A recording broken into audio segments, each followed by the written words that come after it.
ಹೊಡೆಯುತ್ತದು. ನಂತರ ಏನು ಮಾಡ್ತಾರಂದರೆ ಈ ಚೀನಿಯರು ಏನು ಮಾಡ್ತಾರಂದರೆ ಅವರು ಈ ಮಡಿಕೆಗಳು, ದೊಡ್ಡ ದೊಡ್ಡ ಮಡಿಕೆಗಳಿರುತ್ತೆ, ಅದರಲ್ಲಿ ಬಿಸಿಯಾದ ಎಣ್ಣೆ ಅದನ್ನು ಹಾಕಿ ಅದರೊಂದಿಗೆ ಹಲವಾರು ಸಿಡಿಮದ್ದುಗಳನ್ನು ಹಾಕ್ತಾರೆ. ಅದನ್ನು ಅವರು ಈ ಮರದ ಪಿರಂಗಿಗಳ ಸಹಾಯದಿಂದ ಅವರು ಹೊರಗಡೆ ಹಾಕ್ತಾರೆ. ಅದು ಸ್ಫೋಟಿಸಿ ಹಲವಾರು ಜನ ಸಾಯ್ತಾರೆ. ಸ್ವಲ್ಪ ಹೊತ್ತು ಚೆಂಗಿಸ್ ಖಾನ್ಗೆ ಏನಾಗ್ತಾಯಿದೆ ಅಂತ ಅರ್ಥ ಆಗೋದಿಲ್ಲ. ಅವನು ಕಂಗಾಲಾಗ್ತಾನೆ. ಆಮೇಲೆ ಸುಧಾರಿಸ್ಕೊಂಡು ಅವನು ಏನು ಮಾಡ್ತಾನಂದರೆ ತನ್ನ ಪಡೆಯವ್ರಿಗೆ ಮುನ್ನುಗ್ಗೋದಕ್ಕೆ ಹೇಳ್ತಾನೆ. ಇವರು ಮುನ್ನುಗ್ತಾನೆ ಇರ್ತಾರೆ, ತುಂಬ ವೀರಾವೇಶದಿಂದ ಹೋರಾಡ್ತಾರೆ. ತೀವ್ರವಾಗಿ ಯುದ್ಧ ನಡೀತಾ ಇದೆ. ಈಗ ಚೆಂಗಿಸ್ ಖಾನ್ ಏನು ಮಾಡ್ತಾನಂದರೆ ಹಿಮ್ಮೆಟ್ತಾನೆ. ಅವನು ತನ್ನ ಸೈನ್ಯವನ್ನು ವಾಪಸ್ ಪಡ್ಕೊಳ್ತಾನೆ.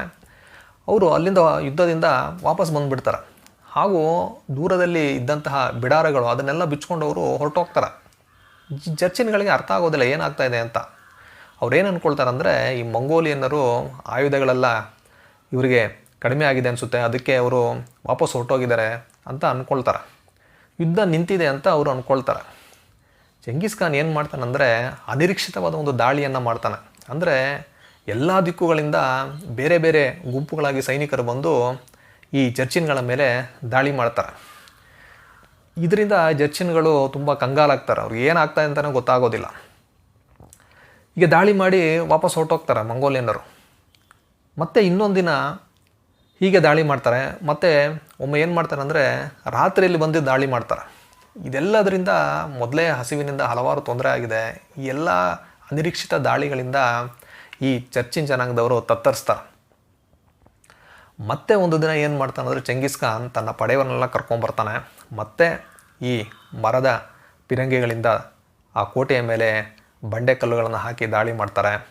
ಹಾಗೂ ಇವರು ನಿರ್ಮಿಸಿದಂತಹ ಉದ್ದವಾದಂತಹ ಏಣಿಗಳಿರುತ್ತೆ, ಅದನ್ನೆಲ್ಲ ತೆಗೆದುಕೊಂಡು ಬಂದು ಆ ಗೋಡೆಗಳಿಗೆ ಹಾಕಿ ಆ ಮಂಗೋಲಿಯ ಸೈನಿಕರು ಖಡ್ಗಗಳನ್ನ ಇಟ್ಕೊಂಡು ಆ ಏಣಿಯನ್ನು ಹತ್ತಿ ಕೋಟೆಯೊಳಗೆ ಪ್ರವೇಶ ಮಾಡಲು ಪ್ರಯತ್ನ ಪಡ್ತಾರೆ. ಚರ್ಚಿನ್ಗಳು ಅದನ್ನು ತಡೆಯುವ ಪ್ರಯತ್ನವನ್ನು ಮಾಡ್ತಾ ಇರ್ತಾರೆ.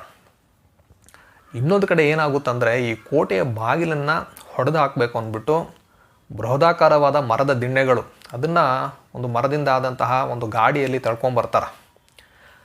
ಆ ಒಂದು ಮರದ ದಿಣ್ಣೆಗಳನ್ನು ಆ ಕೋಟೆಯ ಬಾಗಿಲಿಗೆ ಹೊಡಿತಾರವರು. ಹಲವಾರು ಪ್ರಯತ್ನಗಳ ನಂತರ ಈ ಒಂದು ಕೋಟೆಯ ಬಾಗಿಲು ಏನಿದೆ ಅದು ತೆರೆದುಕೊಳ್ಳುತ್ತೆ. ಒಳಗಡೆ ಇದ್ದಂತಹ ಈ ಜರ್ಚಿನ್ ಸೈನಿಕರು ಈ ಮಂಗೋಲಿಯನ್ ಸೈನಿಕರನ್ನು ತಡೆಯುವ ಪ್ರಯತ್ನವನ್ನು ಮಾಡ್ತಾರೆ. ತುಂಬ ಘರ್ಷಣೆ ಉಂಟಾಗುತ್ತೆ.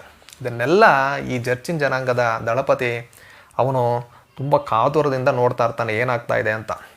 ಯಾವಾಗ ಮಂಗೋಲಿಯನ್ನರು ಮೇಲುಗೈ ಸಾಧಿಸಿ